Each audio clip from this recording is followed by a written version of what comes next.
امروز می‌خواهیم شکرگزار نعمت‌هایی باشیم که همیشه می‌توانستیم از داشتنشان خوشحال باشیم، اما خیلی وقتها از آنها غافل شدیم. باید بدانید که ابراز خوشحالی و رضایت نسبت به نعمت‌ها باعث حفظ و فزونی آنها می‌شود. لطفاً در جای خود آرام بگیرید. چشمهایتان را ببندید و همراه من اجازه دهید یک حس درونی و قلبی از جنس رضایت و شکرگزاری در وجودتان جوشش و انتشار یابد. حالا چند نفس عمیق بگیرید.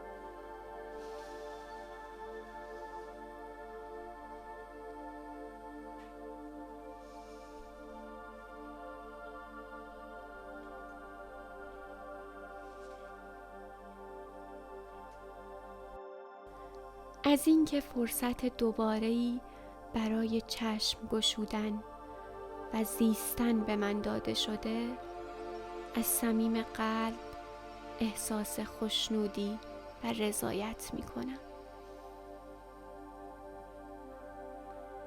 در این روز جدید می‌خواهم در حالی که به سمت اهدافم گام برمی‌دارم، از بودن و وجود داشتن هم لذت ببرم و تلاش خواهم کرد موجود بهتری برای خودم و هستی باشم.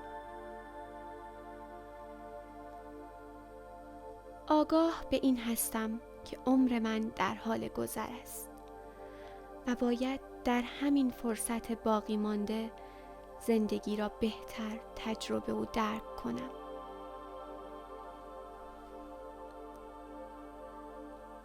از داشتن سلامتی و فرصت برای فهمیدن عمیقاً سپاسگزارم.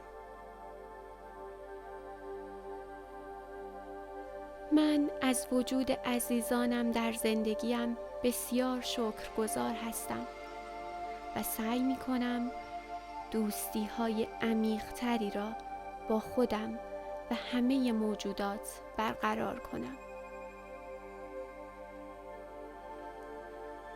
از احساس کردن لذت‌ها در زندگی شکرگزارم و در این روز سعی می‌کنم اقیانوس بیکران لذت‌ها را عمیق‌تر کشف کنم.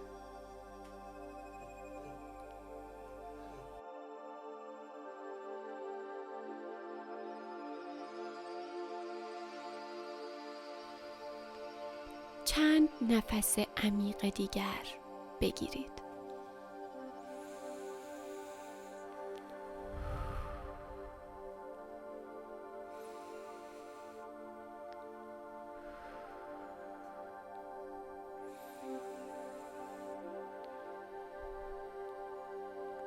به آرامی چشمهایتان را باز کنید.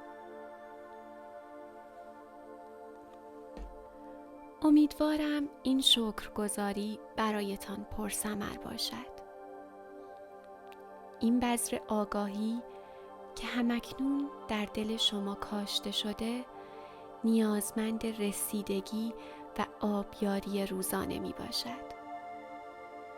ثمره اصلی هنگامی میسر می شود که جوانه های این بذر در دل اطرافیان و عزیزانمان نیز کاشته شود تا جنگلی یک دل و سرشار از محبت و دوستی داشته باشیم.